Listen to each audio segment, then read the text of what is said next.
Abra sua Bíblia em Hebreus, capítulo 6, dos versículos 9 a 12. Enquanto você localiza o texto, eu quero fazer uma breve recapitulação. Nesse mês, enfatizamos Cristo como nossa redenção. Então, no primeiro domingo de abril, falamos a respeito do propósito da regeneração. O apóstolo Pedro diz, regenerados para uma viva esperança, para a salvação que há de se manifestar, né? E se você perdeu algumas dessas mensagens, particularmente, eu gostaria de te encorajar. A gente vem meio que construindo, né, montando junto um quebra-cabeça, montando uma visão geral, não apenas do que é a salvação, mas principalmente da nossa resposta, né, a resposta que devemos ao Senhor e a salvação que temos recebido. No segundo domingo, nós falamos a respeito de não mais olhar atrás. Que o nosso posicionamento de seguir a Cristo deve ser de uma firme e inegociável, irreversível decisão. No domingo passado, falamos a respeito do maior pecado, que virar as costas para o Senhor depois de tê-lo conhecido, é um pecado ainda mais grave, maior de acordo com a Bíblia, do que aqueles que não corresponderam por não terem conhecido. E hoje eu quero encerrar essa temática do mês com a mensagem que eu vou intitular de coisas que acompanham a salvação.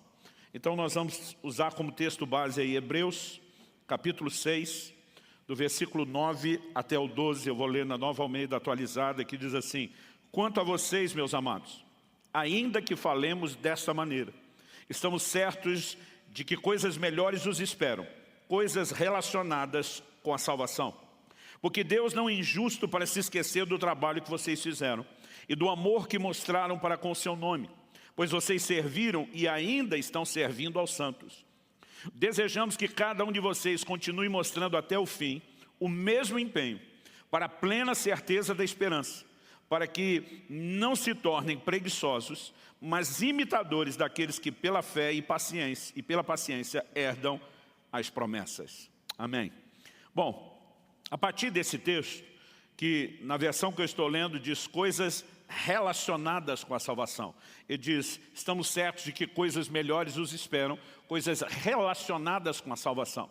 A Almeida atualizada, a versão mais clássica, ela diz coisas pertencentes à salvação. A NVI optou na tradução por coisas próprias à tradução. Mas as versões mais antigas de Almeida, corrigida, revisada, corrigida e fiel, né, todas elas apresentam a frase, coisas que acompanham a salvação. E talvez por ter decorado o texto neste tipo de versão, para mim é até difícil usar uma outra ainda que seja muito próximo o significado. E eu quero tomar, né, justamente baseado nessa versão revisada de Almeida, a frase coisas que acompanham a salvação como o tema, como o trilho da minha mensagem de hoje. Depois de falar de que além da salvação há coisas que as acompanham, eu quero construir uma ideia muito específica, até porque só a frase coisas que acompanham a salvação, ela acaba ficando muito genérica. Né? Uma vida de santificação progressiva, de devocional, de oração, de comunhão com Deus, tudo aquilo que nos aguarda depois de termos passado pela porta, enquanto seguimos o caminho em direção ao nosso alvo, ao nosso destino, poderia ser chamado de coisas que acompanham a salvação. Mas o autor, ao construir aqui a ideia e o raciocínio nessa carta aos Hebreus, ele começa o versículo 10 dizendo assim, porque Deus não é injusto para se esquecer do trabalho que vocês fizeram, do amor que mostraram para com o seu nome, pois vocês serviram e ainda estão servindo aos santos. A primeira palavrinha, porque, é uma palavra de ligação entre a afirmação que foi feita antes e a declaração que vem depois. Obviamente, né, uma conexão foi criada e ele está dizendo de coisas que acompanham a salvação e ele foca tanto o trabalho como o serviço. Então, embora muitas coisas poderiam ser classificadas, a gente poderia fazer uma série aqui longa, né, intitulada Coisas que Acompanham a Salvação, poderia escrever um livro sobre isso, mas como ele deu ênfase específica a trabalho e serviço, eu também quero dar essa ênfase. Então, o meu primeiro ponto nessa mensagem é destacar a ideia do serviço, né, como uma consequência, não uma necessidade da salvação. Em segundo lugar, eu quero pegar as palavras dos versículos 11 e 12, quando ele contrasta empenho, ou dependendo da versão, diligência, que significa dedicação, E do outro lado, quando ele fala para que não nos tornemos preguiçosos, outras versões usam indolentes, né? Alguém moroso. E eu quero discutir o nível da nossa dedicação na prática do serviço. Para, em terceiro e último lugar, destacar o fato de que, ao dizer Deus não é injusto para se esquecer do vosso trabalho, ele está explorando um elemento que precisa, né, sempre ser considerado quando falamos da teologia do serviço, das obras, que é a questão das recompensas. Agora, eu acredito que a melhor forma de começarmos essa construção, dando destaque em primeiro lugar, né, da importância do trabalho, do serviço na vida cristã. Eu muitas vezes tenho dito que nós precisamos de uma reforma na nossa teologia de serviço. Acredito que por diversas perspectivas, muitas vezes não apenas do ensino, eu diria que em outros casos é a falta de ensino, em outros nós, de alguma forma, prejudicamos a nossa ótica na leitura bíblica de acordo com o background, a experiência anterior à nossa conversão. Então, por exemplo, quem teve, e grande parte do Brasil viveu essa realidade, uma formação dentro do catolicismo, durante muito tempo relacionou a salvação com obras. E a palavra de Deus é muito clara. Eu gostaria que você, inclusive, abrisse em Efésios capítulo 2 e me acompanhasse. Efésios capítulo 2, versículos 8 e 9. A declaração a respeito de fé. Esse, né, foi um dos principais textos destacados durante a Reforma Protestante, há mais de 500 anos atrás. Muitas vozes se levantaram, mas talvez, né, um dos maiores ícones da Reforma foi Martinho Lutero, e um dos pontos principais, onde ele bate contra a Igreja Romana, é dizer, nós fizemos das obras um caminho para a salvação, quando a palavra de Deus é totalmente contrária a isso. E o texto mais usado, citado por Paulo, é esse, citado por Lutero, é esse de Paulo, de Efésios 2, versículos 8 e 9, que diz, porque pela graça vocês são salvos mediante a fé. Isso não vem de vocês, é dom de Deus, não de obras, para que ninguém se glorie, né? Então, esse texto, sabido de cor pela maioria dos cristãos, tem muitas vezes se tornado, não apenas o que deveria ter trazido um conserto, né, nos trazido a um lugar que eu poderia chamar de um ponto de equilíbrio, ele se tornou uma desculpa para que nós saíssemos de um extremo, salvação por obras. A Bíblia diz, não vem de obras, é pela graça mediante a fé. Mas nós saímos do extremo de acreditar que as obras tinham um papel em nos levar à salvação, para o outro, onde nós fizemos das obras algo completamente desnecessário dentro do cristianismo. Alguns justamente por isso, bom, se a salvação não é pelas obras, então elas não são importantes. Outros vieram de um background do espiritismo, onde acreditavam que as boas obras eram necessárias para o seu aperfeiçoamento, né, para evitar ou diminuir o karma, e de repente você diz, não, eu não preciso disso como aperfeiçoamento. Mas o que acabamos ignorando é que a palavra de Deus é muito clara sobre o propósito da salvação. E o versículo 10, porque a gente cita o versículo 8 e 9 assim, com o peito estufado, batendo ali, dizendo, não existe salvação por obras, e é verdade, mas o versículo 10 não pode ser ignorado, ele vem na sequência. No versículo 10, depois de dizer, pela graça sois salvos mediante a fé, isso não vem de vocês, é dom de Deus, não de obras para que ninguém se glorie. Paulo diz assim, pois somos feitura dele, criados em Cristo Jesus para boas obras, as quais Deus de antemão preparou para que andássemos nelas. Então, se é justo, por um lado, dizer que não somos salvos pelas obras, também é justo dizer que fomos salvos para as boas obras. Ou seja, as boas obras não são um elemento, um requisito, um elemento necessário para ser salvo, mas deveriam ser uma consequência na vida de todos aqueles que são salvos.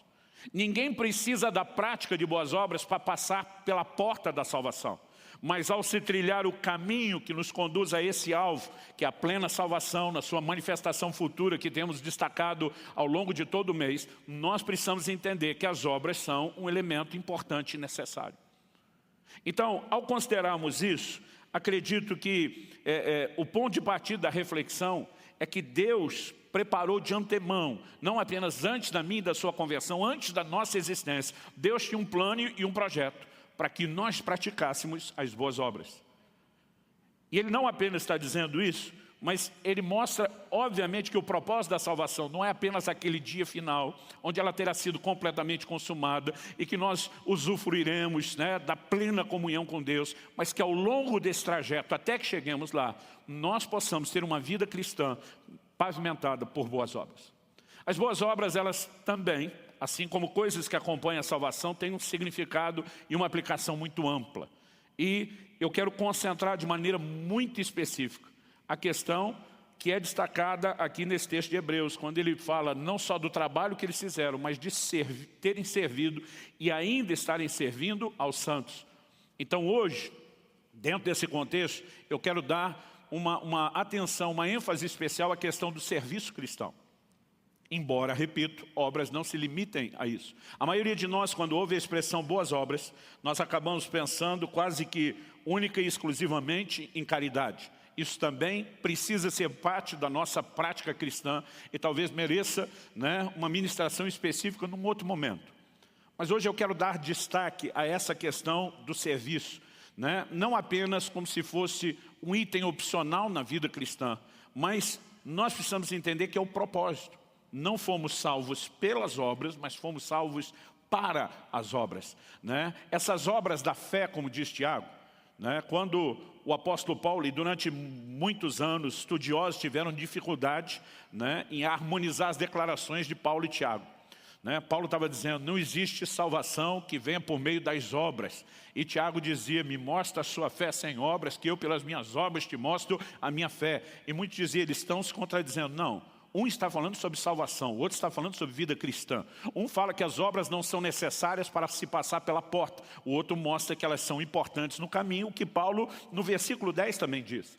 Mas quando Tiago está falando das obras da fé, nós também precisamos entender que ele não focou serviço. Ali a coisa está bem abrangente. Então, ao citar Abraão, ao citar Raabe, no capítulo 2, Tiago, ele não está falando necessariamente do serviço, a ênfase que eu vou dar aqui, mas está falando de pessoas que, de acordo com a fé que tinham, o seu comportamento foi coerente com essa fé. É por isso que muitas vezes me aborreço de pessoas falando dessa passagem pela porta, né, que ela não envolve nenhum tipo de obra, é simplesmente fé na graça. Elas começam a pegar uma vida cristã baseada numa fé que não se evidencia por nenhum tipo de obra. A obediência, por exemplo, é uma obra da fé. Como a confissão. Romanos 10 diz, se no teu coração creres e com a boca confessares, a fé que está ali internalizada no coração precisa ser externalizada por meio da confissão. Da mesma forma, a fé do coração, né, precisa ser externada através de um comportamento, de atitudes. Então o Senhor Jesus nos ensinou não apenas a reconhecer a obra de salvação que Ele proporciona, mas o senhorio que Ele quer assumir sobre a nossa vida. Como que eu creio que Jesus é Senhor, mas não o obedeço? Então essa obediência é uma expressão de fé. Mas, estabelecido esse panorama geral, vou voltar na questão do serviço, e eu quero destacar isso como parte do propósito. Em Filipenses, no capítulo 3, no versículo 12, o apóstolo Paulo faz uma declaração que tem se tornado aqui o nosso mote na comunidade Alcance, alcançados para alcançar. Aliás, foi daí, inclusive, que saiu o nome da igreja. Ele diz, Filipenses 3,12, não que eu já tenha recebido isso, ou já tenha obtido a perfeição, mas prossigo para conquistar aquilo para o que também fui conquistado por Cristo Jesus.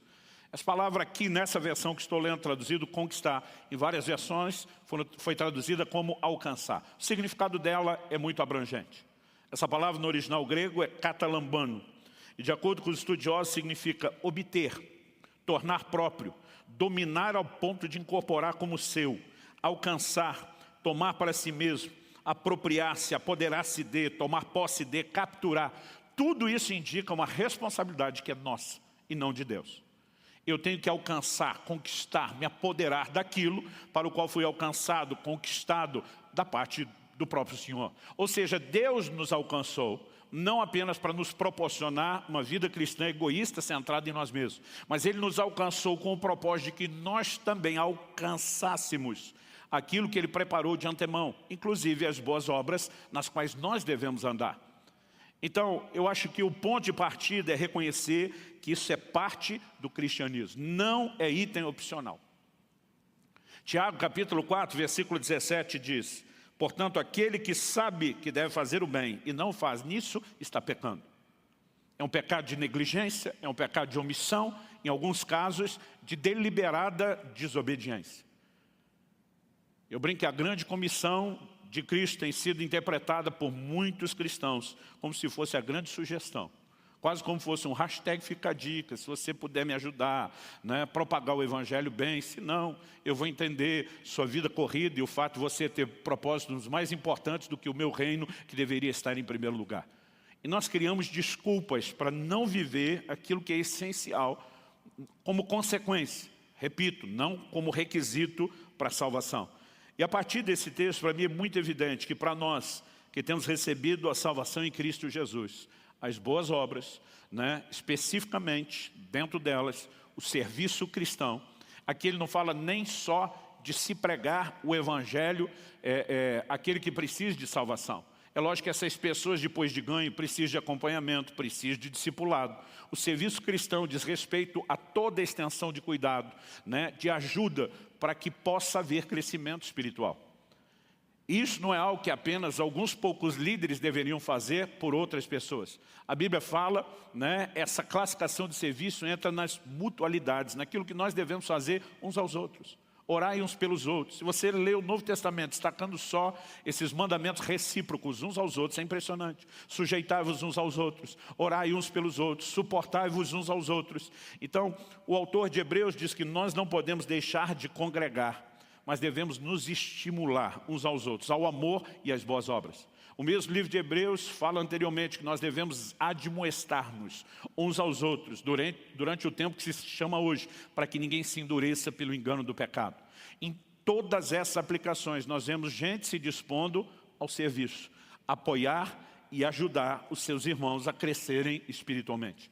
O cristianismo não é uma carreira solo a ser vivida, é eu e Deus e mais ninguém. Você tem responsabilidades, né, individuais perante Deus. A salvação é individual na maneira de se abraçá-la, mas na forma de se vivê-la, de se praticá-la. Ela não é um elemento meramente que possa ser classificado como individual, mas é uma prática coletiva, é uma prática social. A segunda coisa que eu vejo nesse texto ser destacada, além da importância, né, desse peso da salvação, ser transbordada ao longo do caminho por meio das obras, nós estamos de olho em algo que ainda não se cumpriu plenamente.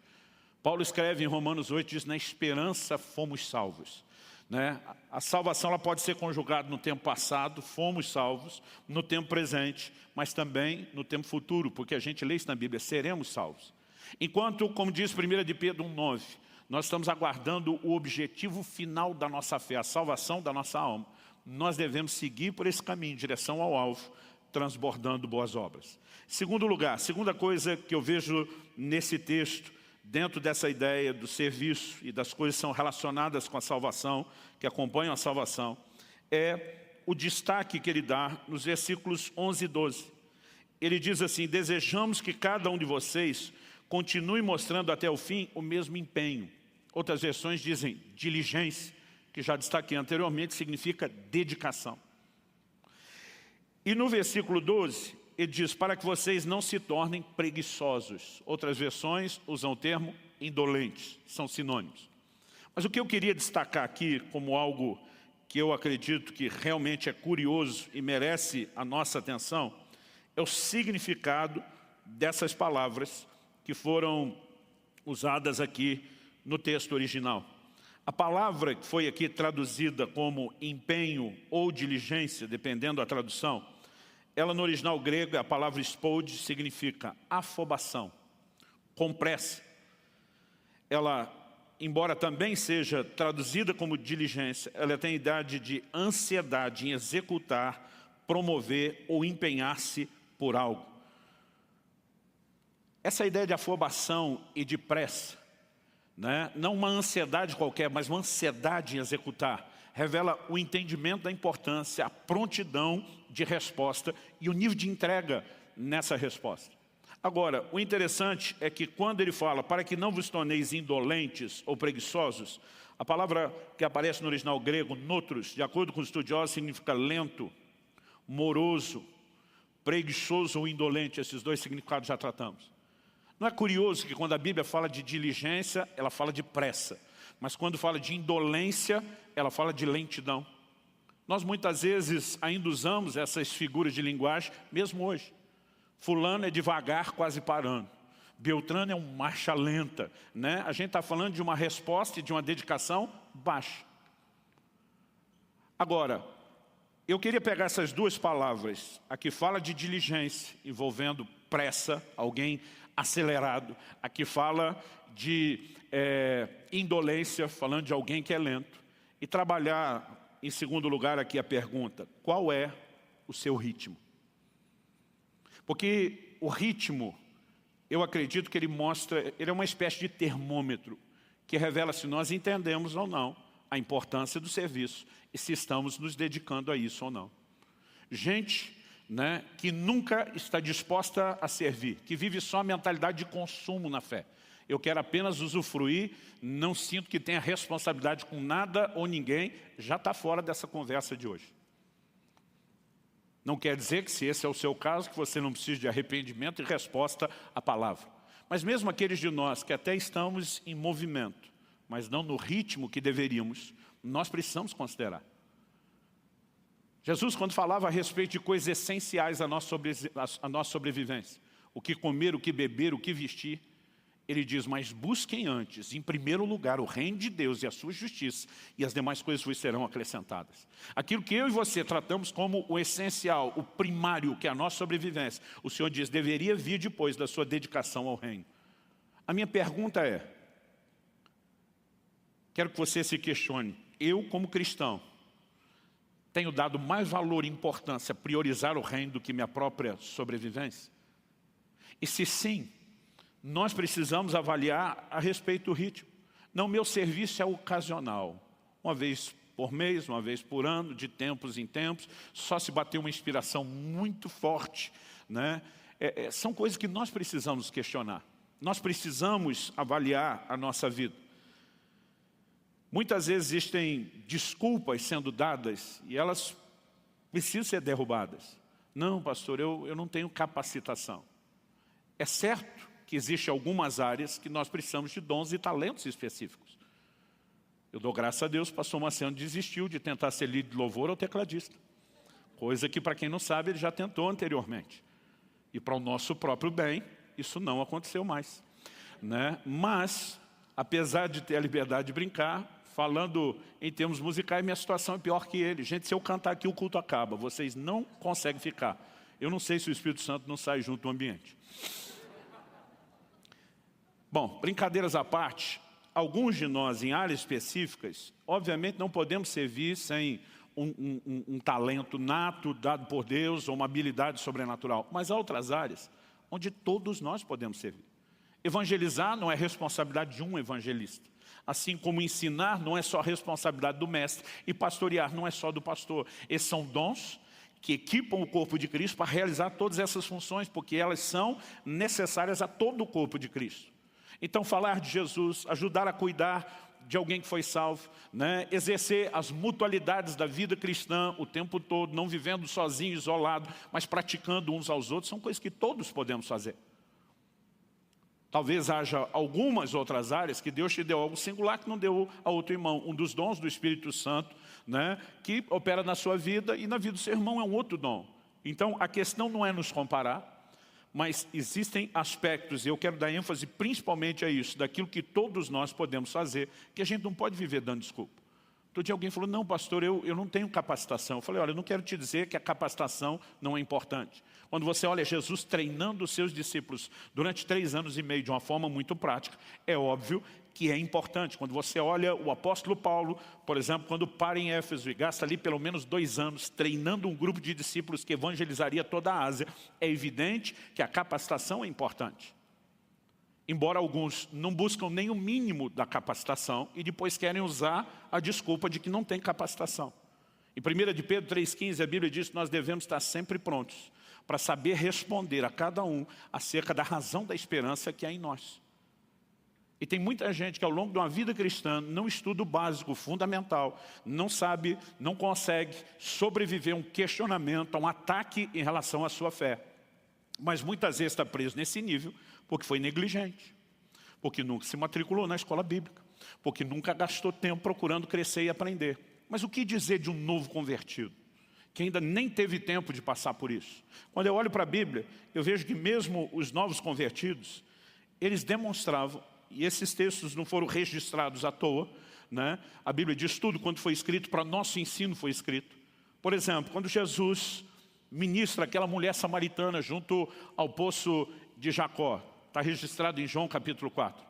A Bíblia diz dos versículos 28 a 30, quanto a mulher deixou seu cântaro, foi à cidade e disse ao povo, venham comigo, veja um homem que me diz tudo o que eu já fiz. Não seria ele, por acaso, o Cristo? Então saíram da cidade e foram até onde Jesus estava. A mulher acabou de ter um encontro com Cristo. Num lugar onde ela tinha ido com um cântaro buscar água, que ficava fora da cidade. Mas depois do encontro com Jesus, a Bíblia diz que ela deixou o cântaro. A gente pode ficar especulando por que o cântaro foi deixado para trás, sendo que aquele era o propósito da ida ao poço. Em primeiro lugar, talvez a mulher, na empolgação, esqueceu o que tinha levado a lá, né? Esqueceu completamente o cântaro ou a necessidade de água. Em segundo lugar, a gente poderia dizer ou concluir que mesmo não tendo esquecido, ela descobriu algo mais importante do que aquilo que ela estava fazendo. Talvez uma terceira possibilidade seria dizer, eu não esqueci, mas vou fazer primeiro o que é mais importante, buscar esse povo para que eles descubram o mesmo Jesus que eu descobri, e quando eu trouxê-los de volta, eu levo o cântaro com calma, sem a pressa de compartilhar Jesus que eu tenho agora. E esse povo vem, depois que eles vieram a Cristo, mais à frente, no relato de João, eles vão dizer para a mulher, agora não é mais por causa do que você disse. Ouvindo ele, a nossa fé foi baseada naquilo que ele disse e não só no que você nos compartilhou. Mas ainda que a fé desse povo tenha crescido, o ponto principal foi que ela os levou a Jesus. E aí de vez em quando encontro cristãos, novos convertidos, que ainda não passaram por todo o processo de aprendizado, não tem resposta para tudo, e eles me dizem, pastor, eu não consigo pregar o evangelho assim, bem explicado para os outros. E normalmente eu gosto de, aproveitando esse exemplo, dizer, então faz que nem a mulher samaritana, chama geral, convida a galera e traz para cá para mim pregar. Você pode, ainda que não tenha todas as respostas, ser um instrumento de Deus para convidar pessoas que precisam ouvir o evangelho. Gente, nós não podemos pensar numa dinâmica de vida cristã, onde nunca convidamos ninguém para os cultos ou mesmo para as células. Aquilo que talvez a gente não consiga explicar tão bem, possa ser repartido de outra forma. Quem está entendendo? Um segundo exemplo está lá em Marcos 5, de 18 a 20.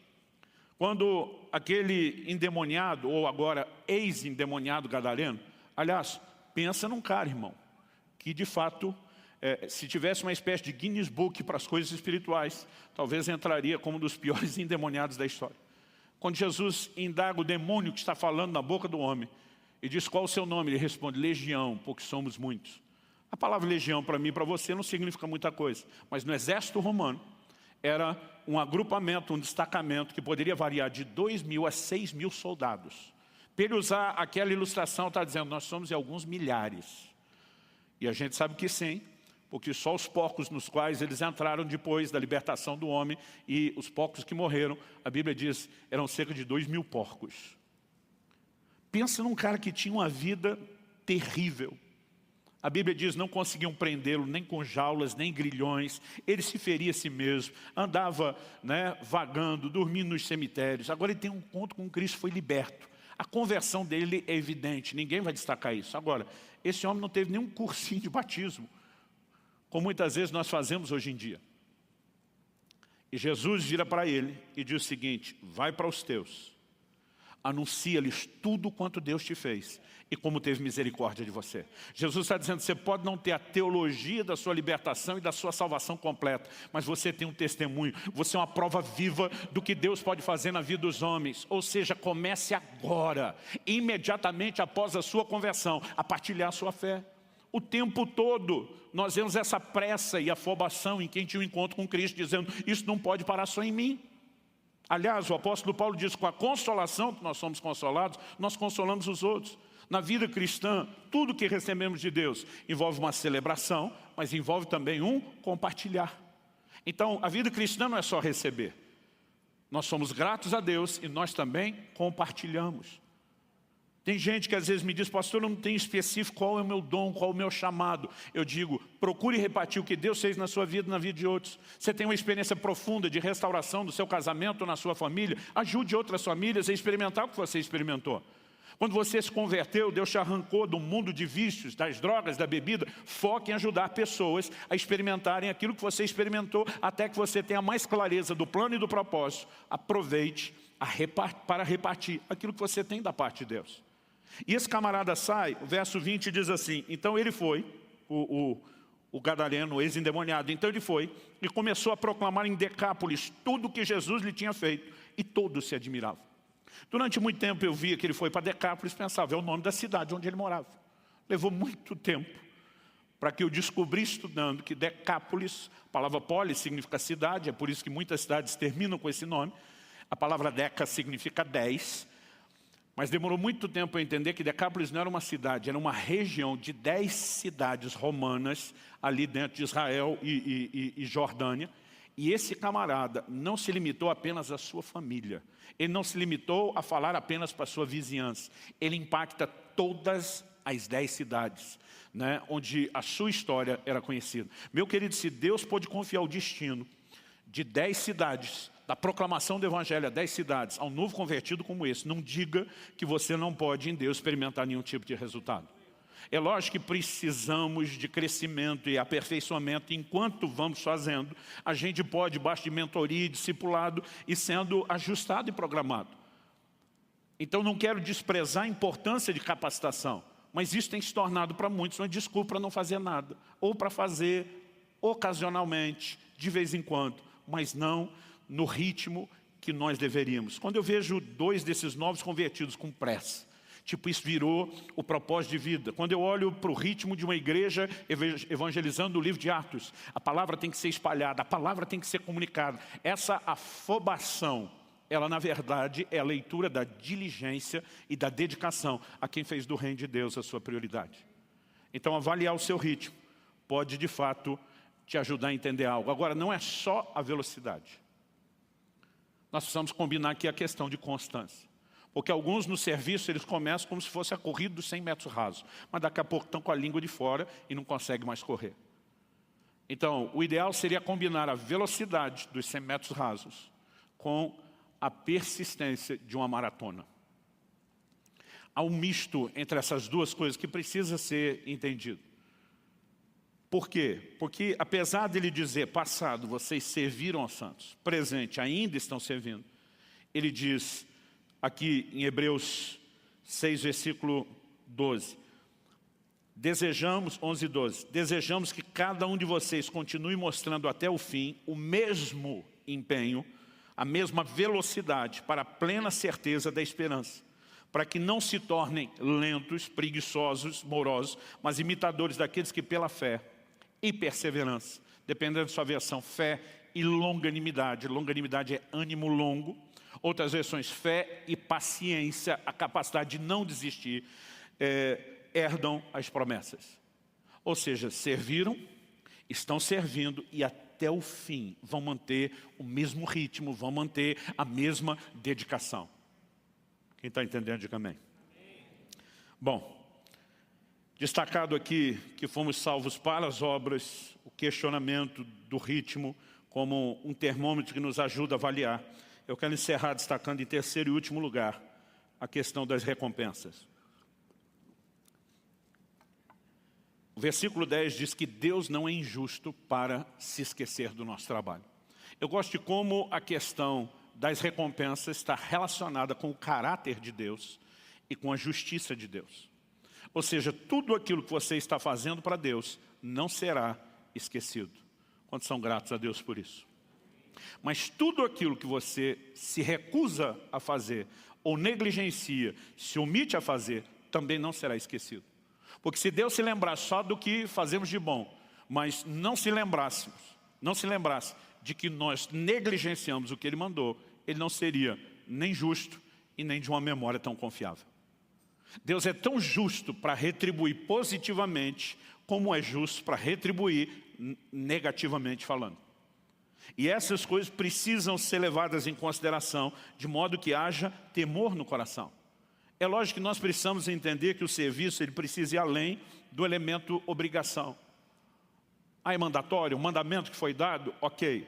Mas qual é o coração com que eu e você devemos obedecer? Hebreus 6,10 diz que ele não é injusto para se esquecer do trabalho que vocês fizeram e do amor que evidenciastes para com seu nome. É lógico que o que deve mover o meu e o seu coração não é única e exclusivamente a recompensa, e sim o amor que temos para com Ele. Se hoje Deus baixasse um decreto revogando toda a recompensa prometida, acredito que por amor eu seguiria trabalhando e me dedicando da mesma forma.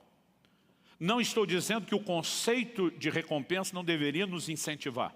Obviamente Deus não teria prometido e dado tanto destaque se Ele não quisesse nos incentivar por meio disso. Mas muito mais do que apenas mirar e focar a recompensa, nós precisamos entender que aquilo que fazemos deveria ser uma expressão de amor para com Ele. Quando Jesus convoca Pedro dizendo, apacenta as minhas ovelhas, nas 3 vezes onde ele diz isso, antes de afirmar, apacenta as minhas ovelhas, Jesus pergunta, Pedro, você me ama? Ele diz, tu sabes que eu te amo. Ele diz, então apacenta as minhas ovelhas. Basicamente o que ele está dizendo, eu não estou apenas colocando um anúncio num classificado para ver quem pode me ajudar a pastorear.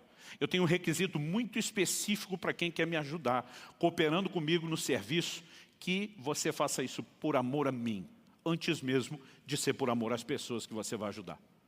A porta de entrada para o serviço é o amor por Ele. A porta de saída do serviço é a falta de amor por Ele. O anjo da igreja de Éfeso, que era uma igreja de alta performance, de alta produtividade, Apocalipse 2,2, o Senhor começa dizendo, eu conheço as suas obras, o seu labor, a sua perseverança. Mas Ele diz, mas tenho contra ti que você abandonou o seu primeiro amor. Em outras palavras, Deus está dizendo, embora vocês estão produzindo, como isso não é uma expressão do amor, ou você se arrependa, volta a me amar, ou eu removo de você o seu candeeiro. O candeeiro figura a igreja que Deus havia entregue a Ele. Em outras palavras, Deus está dizendo, se o seu serviço é só serviço, sem expressão de amor por mim, eu dispenso você. Então, embora Deus queira que aqueles que servem o façam por amor, Ele também notifica que há recompensas. Isso precisa nos levar a um outro entendimento, que o céu não tem regime socialista, onde as pessoas serão todas niveladas recebendo a mesma recompensa, independente da sua dedicação, do seu esforço ou do seu trabalho. Aliás, eu gostaria de destacar alguns pontos dentro dessa visão bíblica de que cada um terá um galardão, uma recompensa que é de acordo com as suas obras. Em 2 Coríntios 5,10, a Bíblia fala sobre o tribunal de Cristo. Paulo diz, é necessário, outras versões dizem, importa que todos nós compareçamos diante do tribunal de Cristo, para que cada um receba segundo o bem ou o mal que tiver feito por meio do corpo. Tem o aspecto positivo e o negativo, o bem e o mal. Todos seremos julgados pelas nossas obras. É lógico que é uma distinção, já que estamos falando de coisas que acompanham a salvação. O galardão é um acréscimo à salvação. Tem coisas que precisam ser levadas em consideração, que é a distinção de galardão, a recompensa dos salvos, da própria salvação. O galardão é recompensa de trabalho, portanto não tem nada a ver com a salvação, uma recompensa para os salvos. E há momentos onde até quem não trabalhou como deveria, não vai necessariamente comprometer sua salvação, mas vai comprometer a recompensa que poderia desfrutar, mesmo sendo eternamente salvo. Então em 1 Coríntios capítulo 3, dos versículos 10 a 15, o apóstolo Paulo diz assim, segundo a graça de Deus que me foi dada, lancei o fundamento como sábio construtor e outro edifica sobre ele. No versículo 8, antes do que nós estamos lendo, ele deixa claro que ninguém pode lançar outro fundamento, né? Perdão, acho que ele vai falar isso no 11 ou 12, além do qual está posto que é Cristo Jesus. Então Paulo está dizendo, um fundamento foi colocado, deixa eu ver o texto aqui, exatamente, é a sequência aqui. Depois dizer, porém cada um veja como edifica, ele está mostrando, há um único fundamento sobre o qual tudo é edificado, mas cada um tem que ver como vai construir sobre esse fundamento. O texto continua e diz, porque ninguém pode lançar outro fundamento além do qual foi posto, o qual é Jesus Cristo. E se o que alguém edifica sobre o fundamento é ouro, prata, pedras preciosas, madeira, feno ou palha, a obra de cada um se tornará manifesta, pois o dia, na maioria das versões com D maiúsculo, está falando do dia da vinda de Cristo. O dia a demonstrará, porque será revelada pelo fogo, e o fogo provará qual é a obra de cada um. Se aquilo que alguém edificou sob o fundamento, sob Cristo, portanto a salvação já está aqui, nós estamos falando de trabalho, obras, de galardão, como parte das coisas que acompanham a salvação. Se aquilo que alguém edificou sob o fundamento permaneceu, o que é permanecer? Sobreviver ao fogo. Deus vai mandar um fogo sobre as nossas obras para provar. Se a construção em cima do fundamento que é Cristo foi feita com madeira, feno, palha, não vai sobreviver ao fogo. Mas se for ouro, prata, pedras preciosas, então isso vai sobreviver. Isso está falando da qualidade do nosso serviço, do nível de excelência do que fazemos. Aí o texto diz assim, se aquilo que alguém edificou sob o fundamento permanecer, esse receberá recompensa ou galardão. Se a obra de alguém se queimar, esse sofrerá dano, pois ele mesmo será salvo, mas como que através do fogo. Não estamos nem questionando aqui a salvação, mas para os salvos, recompensas diferentes, de acordo com aquilo que fizeram. Até na ressurreição. Hebreus 11, 35, assim como 1 Coríntios 15, fala de um nível de glória diferenciado na ressurreição. Hebreus 11, 35 fala de alguns que foram torturados. O texto bíblico diz, não aceitando seu resgate, para obterem superior ressurreição. Eu gosto da ideia, não aceitando seu resgate. Porque o verso anterior fala de alguns que pela fé apagaram a força do fogo, fecharam a boca de leões. Obviamente 2 exemplos extraídos do livro de Daniel. Ou seja, foram livres da morte pela fé. Mas a Bíblia fala de alguns que não aceitaram o seu resgate, seu livramento. Tinham o crédito para, pela fé, crer e receber de Deus uma intervenção, um livramento, mas abriram mão desse crédito. Por quê? A Bíblia diz, para obterem superior ressurreição. Haverá níveis distintos de glória na ressurreição. Paulo fala sobre isso em 1 Coríntios 15, você pode ler o texto todo com calma, mas nos versos 40 e 41 ele diz, também há corpos celestiais e corpos terrestres. Ele está falando de ressurreição no capítulo todo. E sem dúvida, uma é a glória dos celestiais, outra dos terrestres. Por enquanto, ele só está distinguindo que a glória do corpo celestial ressuscitado é maior do que o terrestre. Até aqui não há distinção sendo feita para os que já foram ressuscitados. Só que ele diz assim, uma é a glória do sol, outra a glória da lua e outra das estrelas. Mas ele diz, até entre estrela e estrela há diferenças de glória. Então, não resplandeceremos da mesma forma. Um dia, um irmão aqui da igreja me confidenciou e falou, pastor, eu fico olhando a sua dedicação e acho admirável ver que o senhor é uma pessoa tão desprovida de ambição. Enquanto eu estou me dedicando aos meus negócios e procurando enriquecer e prosperar, o senhor se dedicando ao reino de Deus dessa forma. Eu falei para ele, você está enganado ao achar que eu não tenho ambição. A minha ambição é diferente da sua. Você decidiu ser rico num período ínfimo, né? Se comparado ao resto da eternidade. Eu decidi ser rico a eternidade toda. Você decidiu juntar tesouro na terra. Eu decidi juntar tesouro no céu.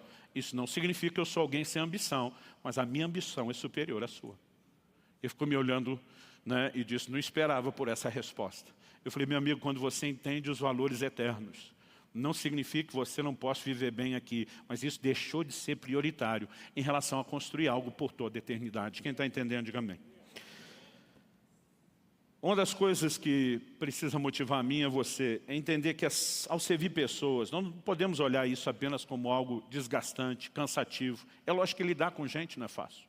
Isso não serve só para quando você está lidando com outras pessoas. Quando outras pessoas estão lidando com você é a mesma coisa. Porque às vezes a gente dificulta o processo. Jesus chega a olhar para os seus próprios discípulos e desabafar e suspira, até quando vos sofrerei? Se o Filho de Deus conseguir olhar para aquele time de elite que ele está preparando e dizer, por quanto tempo mais eu tenho que aguentar vocês? A pergunta é, eu e você não vamos ter momentos assim ao longo do caminho? Lógico que vamos. Os pais sentem isso em relação aos filhos. Embora os ame, saiba do potencial e acredite, tem hora que isso cansa a gente. E sabe, quando você se dispõe a servir, vai ter o elemento cansaço? Lógico, Paulo fala de um ministério, né? E quase sempre que ele fala do ministério, ele também menciona lágrimas. Essa dedicação não significa que todo dia é só alegria, mas o que precisa mover o meu e o seu coração? Se nós estamos trabalhando por amor a Ele, e se nós entendemos que por trás de cada oportunidade de serviço, nós estamos fazendo algo a Cristo. Em Mateus 25, quando Jesus destaca, dos versos 35 ao 40, o julgamento das nações no tempo do fim,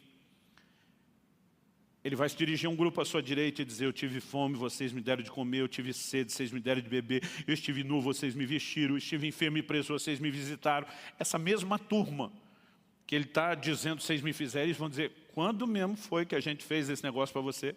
Porque nem a gente está consciente dessa parada que o Senhor está mencionando aí.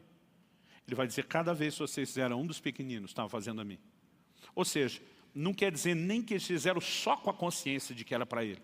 Mas quando estamos servindo aos outros, Cristo olha e vai dizer no dia do juízo: eu vou entender que você fez para mim. Agora, quando eu e você não fazemos, ele também vai entender que nós não fizemos para ele. Outro grupo ele diz: eu tive fome, vocês não me deram de comer. Eu tive sede, vocês não me deram de beber. Eu estive enfermo e preso, vocês não me visitaram. E essa consciência precisa estar acesa dentro de mim e de você. Um dos eventos mais aguardados pela igreja, talvez tenha grande destaque na agenda de Deus, é a vinda de nosso Senhor Jesus, que nós devemos esperar. A expressão Maranata, um termo aramaico muito usado na igreja cristã ficou bem redundante, na igreja do primeiro século, significa vem Senhor, ou ora vem Senhor. Os crentes ansiavam a vinda do Senhor. Em Apocalipse 22, 12, quando Jesus fala, eis que cedo vem, é interessante que antes mesmo de dizer, então finalmente o noivo e a noiva se encontrarão, nós vamos viver profunda comunhão, o destaque que Cristo dá: eis que cedo venho, e comigo está a minha recompensa, para dar a cada um segundo as suas obras. Ele está dizendo: você está esperando minha vinda, então aproveite o tempo até que eu retorne, para fazer tudo que você puder por mim, e eu volto com a sua recompensa. Galardão acompanha a salvação, não substitui, não contribui, mas é a recompensa do serviço. O serviço é parte da vida cristã, o galardão também é parte da vida cristã. São coisas que acompanham a salvação. Embora não sejam requisito, deveriam ser consequência. Talvez esse entendimento nos ajude nessa reforma da teologia do serviço. Todos somos chamados a servir. Eu repito muito isso aqui e vou dizer de novo: eu vivo a minha vida em função de uma frase. Eu quero que você já vá se colocando de pé para parecer que está terminando. Eu vivo minha vida em função de uma frase. É quando o Senhor vai reunir os seus servos e vai recompensá-los por aquilo que fizeram, tirando o servo infiel, que houve uma outra declaração, e eu vivo para ouvir a declaração dada aos servos fiéis. Servo bom e fiel, entra no gozo do teu Senhor. Quando chegar lá, eu não quero apenas ser grato porque Ele me salvou. Eu quero ver no rosto dele o sorriso de quem diz: você correspondeu devidamente a tudo que eu fiz por você. Você foi um bom servo. Você foi fiel. Que Deus nos ajude a entender, compreender e praticar essas verdades em nome de Jesus. Eu quero que aí no seu lugar em pé você possa orar. Não apenas pedir nesse momento que Deus te ajude no entendimento e aplicação prática da palavra, mas talvez seja um bom momento para resolver algumas coisas. Quando Isaías ouve o clamor de Deus, o convocando para uma missão, quando ele ouve a voz divina dizendo: a quem enviarei, quem há de ir por nós? Ele responde: eis-me aqui, envia-me a mim. Talvez hoje seja o dia de muitos de nós tomamos a decisão de dizer: Senhor, eis-me aqui, conta comigo, conta com o meu serviço. Talvez hoje não seja apenas o dia de decidir começar a fazer, talvez seja o dia de avaliar o ritmo. Você está com o pé no acelerador ou você está com o pé no freio? Você está jogando no time daqueles que estão com pressa ou no time dos marcha lenta ou devagar, quase parando? Isso também precisa ser um termômetro. Talvez você já esteve estacionado, depois se moveu de forma lenta e hoje esteja no time dos acelerados. Mas talvez possa ser o contrário. Você já foi um acelerado e hoje está devagar, quase parando, ou até mesmo estacionado. E Deus espera de nós resposta. Quando a Bíblia diz para ser ouvinte, para ser não só ouvinte, mas praticante da palavra, nós temos uma responsabilidade com tudo aquilo que recebemos. E você sabe que a minha intenção não é apontar o dedo e nem acusar ninguém. É te ajudar a se deixar ser despertado por Deus e para Deus. E hoje, nós podemos nos posicionar diante de Deus e nos consagrar para um novo tempo. Talvez diga, pastor, eu não vou sair de parado, afobado de uma vez, ok. Mas se você começar a se movimentar e for acelerando lentamente, você já está progredindo. Então eu quero te encorajar a falar com Deus nesse momento. Ore ao Senhor, deixa Deus falar ao seu coração. Eu quero fazer uma breve oração por você, mas gostaria que mesmo depois da minha oração, você ainda aproveitasse esse momento, orando um pouco mais, tanto você que está aqui no culto presencial, como você que nos acompanha pela transmissão. Faça isso agora. Espírito Santo, a Tua palavra foi lançada e comunicada.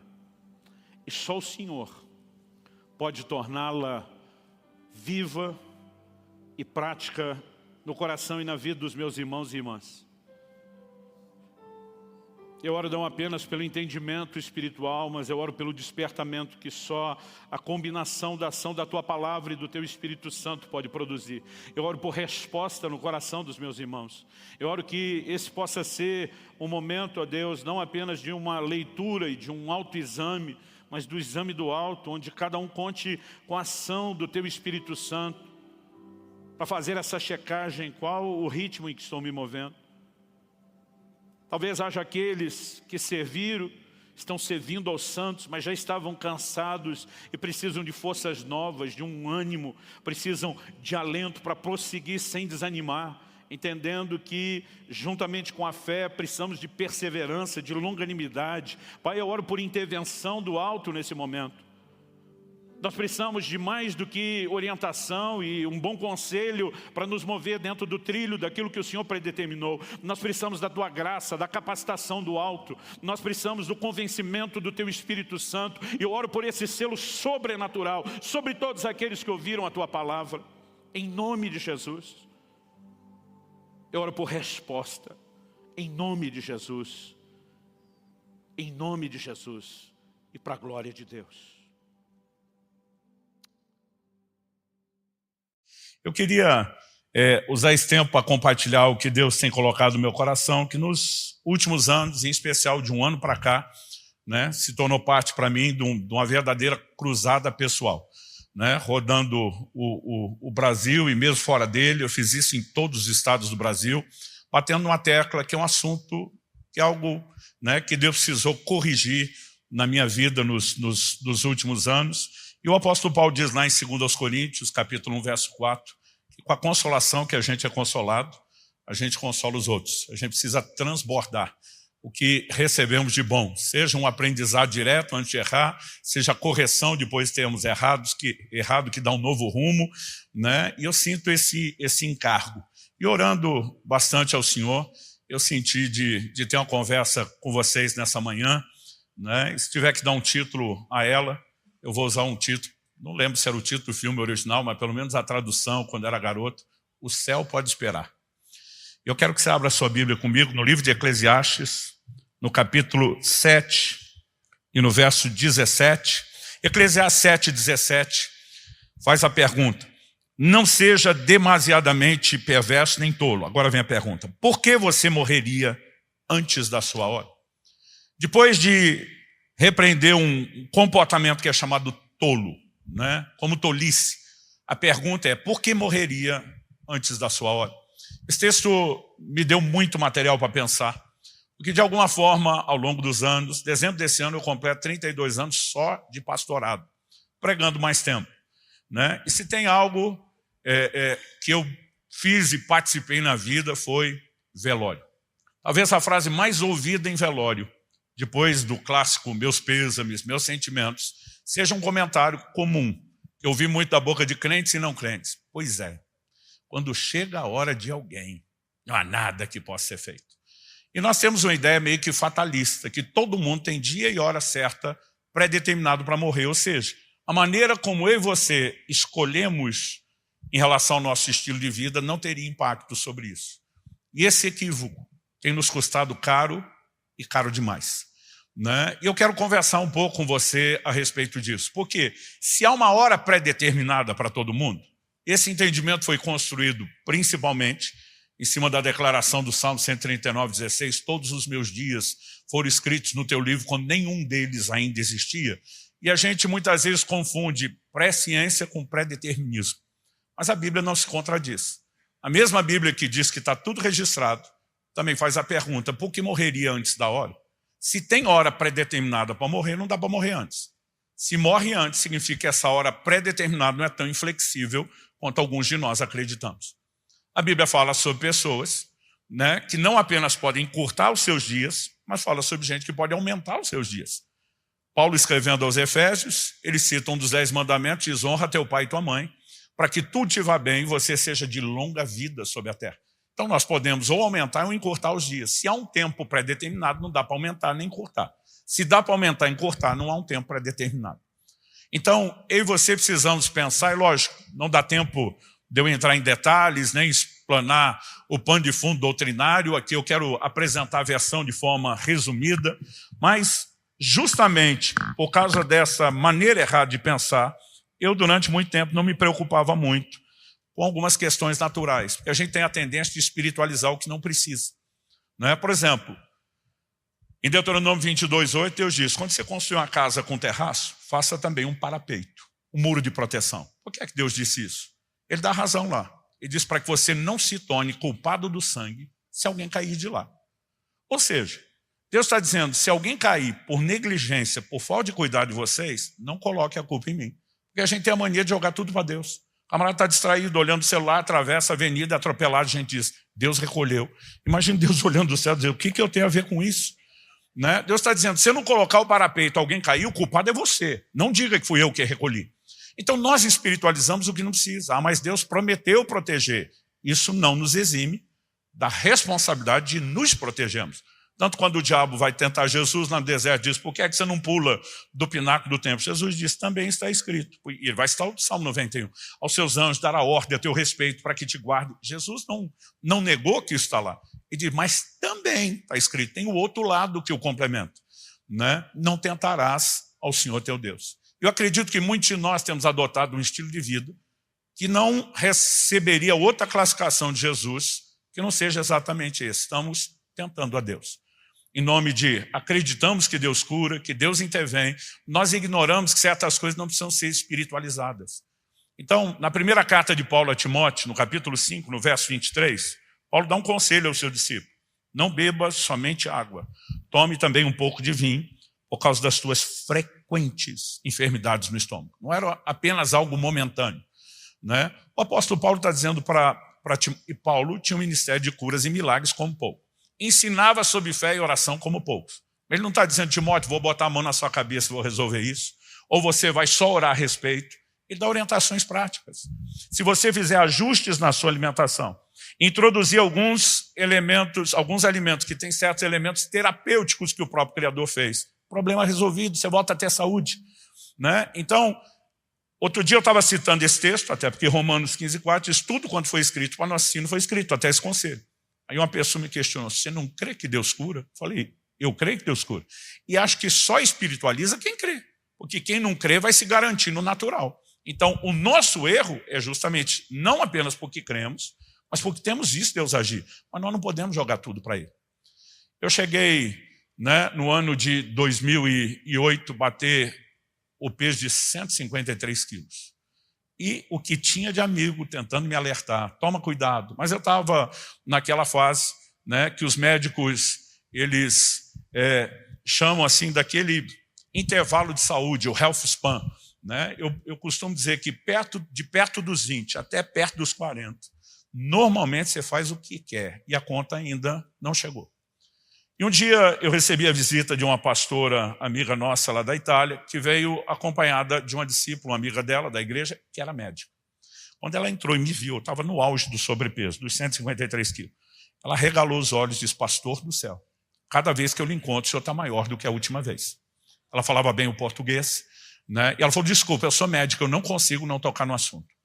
Ela falou, já começamos, vamos até o fim. O senhor tem feito check-up? Para surpresa dela, esperava o não, eu falei, sim. Ela, quando foi o último? Ela imaginou, alguns anos. Eu falei, faz 2 meses. Ela falou, e aí? Eu falei, e aí que está tudo bem.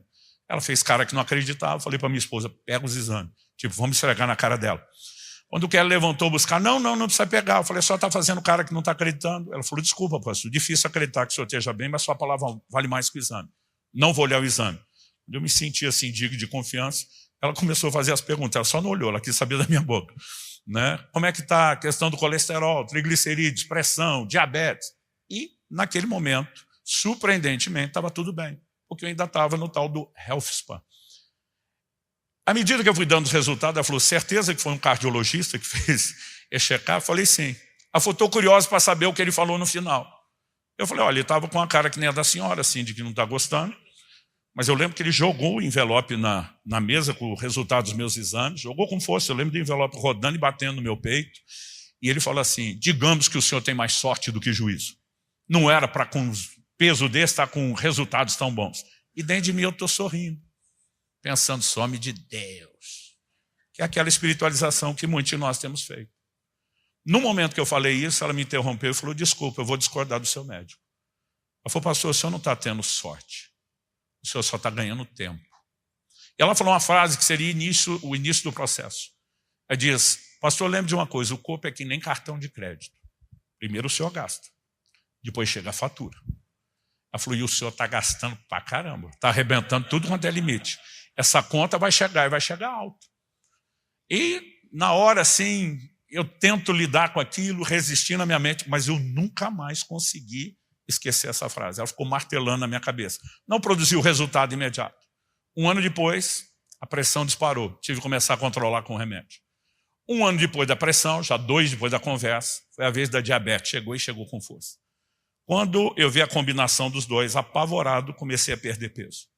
Perdi num ano, dentro de um período de 1 ano, até menos do que 1 ano, 27 quilos. Quando eu bati 126 quilos, sumiu a diabetes, resolveu a pressão e eu malandramente parei de emagrecer.